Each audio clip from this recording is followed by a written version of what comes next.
Welcome to Behind the Badge with your special guest, Lieutenant Williams, your news source for all things police in the city of Fond du Lac. Now time for Behind the Badge on News Talk 1450 and 100.7 KFIZ. Braden Brown now joined in the studio by Lieutenant Williams, Officer Clapper, and who else you bringing with you guys? Well, this is a great occasion because our department has expanded in this great new role, and I will have Kim Miller introduce herself. Hi there. So Kim Miller, I'm the new community response social worker with the police department. I am a licensed clinical social worker and substance abuse counselor in training through the state of Wisconsin. Employed by the Department of Community Programs, but working alongside the police department in this new role. And is this the position a few months back we kind of talked about a little bit and how it could be constructed to a certain person, or is this a completely different job? So this is part of it. So we have the social work side, but we are also going to be eventually pairing Kim with an officer as well. So it's like there's two components to it, but Kim has done this before. Maybe she can tell you a little bit about this. So she's actually helped us kind of like show some of the things she can do, and she's already been pretty active her first week and a half here, as far as like she's been taking calls and stuff like that. So I'll just explain what you do exactly, like when you go out on a call. Mm-hmm. So initially just taking the information about the nature of the complaint, trying to identify if the person's displaying symptoms of a mental health disorder or substance use problem. Exploring if there's any immediate safety concerns. If so, trying to kind of manage those first, because safety is obviously top priority. Trying to get a person into treatment, whether it be voluntary or sometimes we have to go the involuntary route if there's enough concern for the person's safety.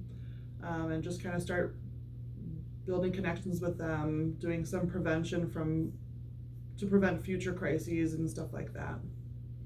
So what's really cool about it is normally, obviously dealing with people with like mental disorders or addiction and stuff, it takes a lot of investment of time and energy. And not that officers, we would love to have that amount of time and energy, but the city's busy and there's a lot of calls. So having Kim at our disposal allows, for one, the people that she deals with to get the appropriate amount of care, so that they actually can have someone that sees things through, or knows a lot more knowledge about them, so that when she deals with them on a daily basis, she's already kind of knows a lot about the people already. Whereas officers, there's so many different officers on so many different shifts that there's a chance that we might know this person, but there's also a good chance that maybe we've never dealt with this person before, and then you're starting from square one. So you have someone with a good knowledge base that's going out and helping officers once things have de-escalated to a point where it's safe, because we're not going to send her in any unsafe environment. But this is a great tool for officers. It's something where we can have these people get the right help, and not and I don't want to say take up the officer's time, but let the officers divert their time to other things that might be more pressing for police needs.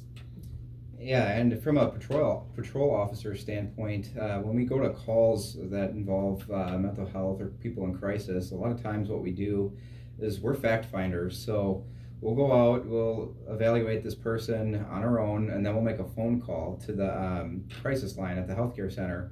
And sometimes things get lost in translation. So I'll go to the scene. Obviously, I'm there. I can see firsthand how this person is, but then I call the healthcare center and they may disagree with I have to say, or maybe they'll put them on emergency detention when we feel that it's not appropriate. So having Kim going out on calls with us and actually being there in person is going to help us and the person be evaluated a lot better than as if we were just making a phone call.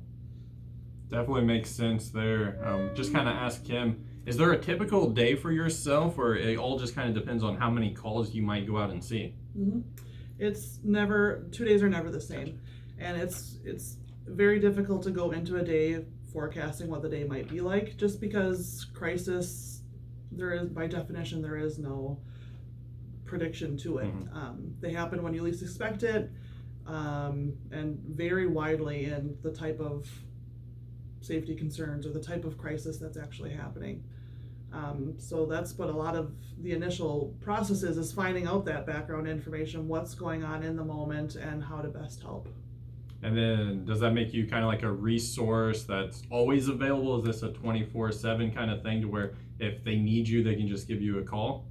No, currently it is structured Monday through Okay. Friday, and my hours are currently 10 a.m. to 6 p.m. So there's a little bit of overlap during the day shift and a little bit of overlap into the second shift.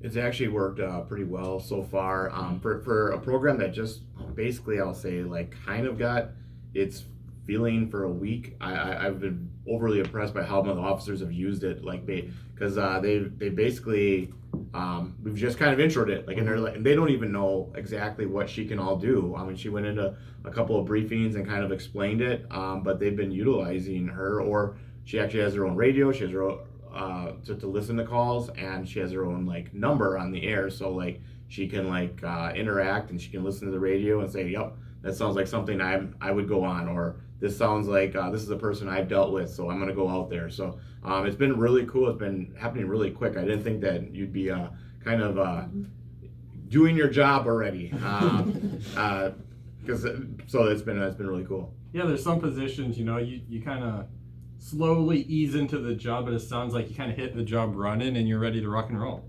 Absolutely.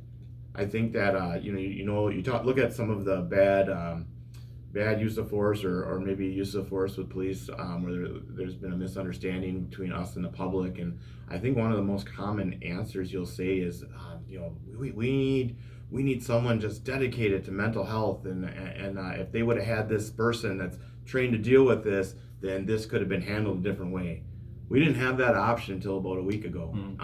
So it's an amazing thing that there's a chance that that something could be de-escalated, where force doesn't have to be used, because we have another tool in our toolbox, and soon we're going to be adding an officer with that, and they'll be paired up together, so they'll even be more of a mental health team out there as a tool where they could prevent us from having to use force. We don't want to use force on anybody. We don't.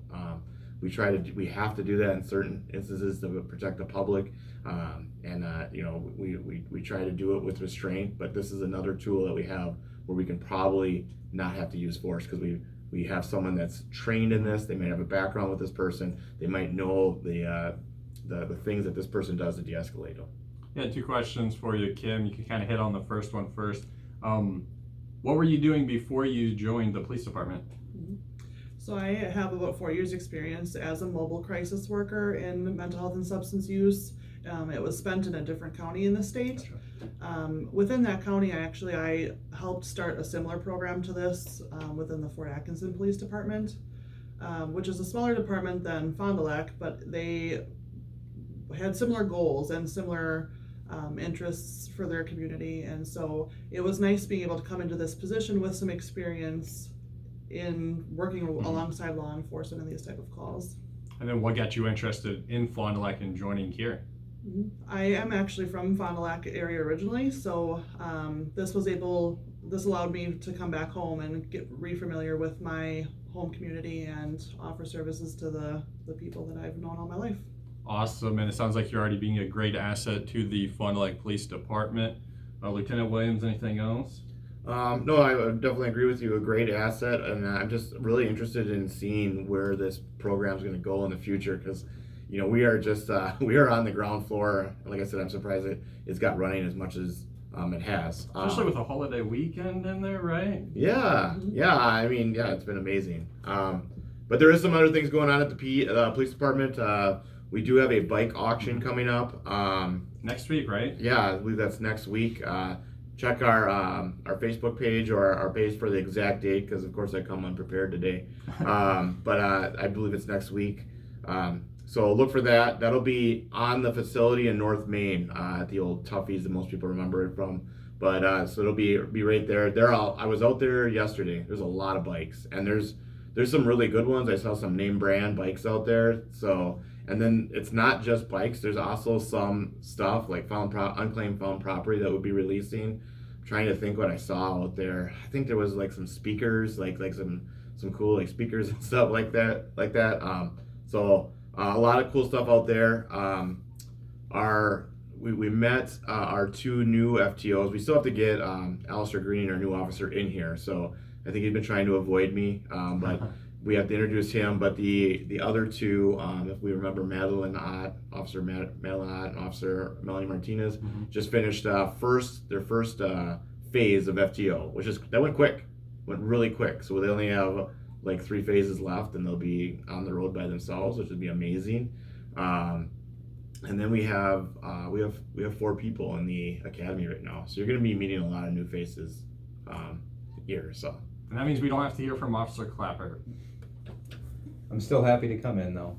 for the time being until he's back working on the forest. Really appreciate everybody stopping by today, and we'll chat in the future. Thank you. You're listening to News Talk 1450 and 100.7 KFIZ.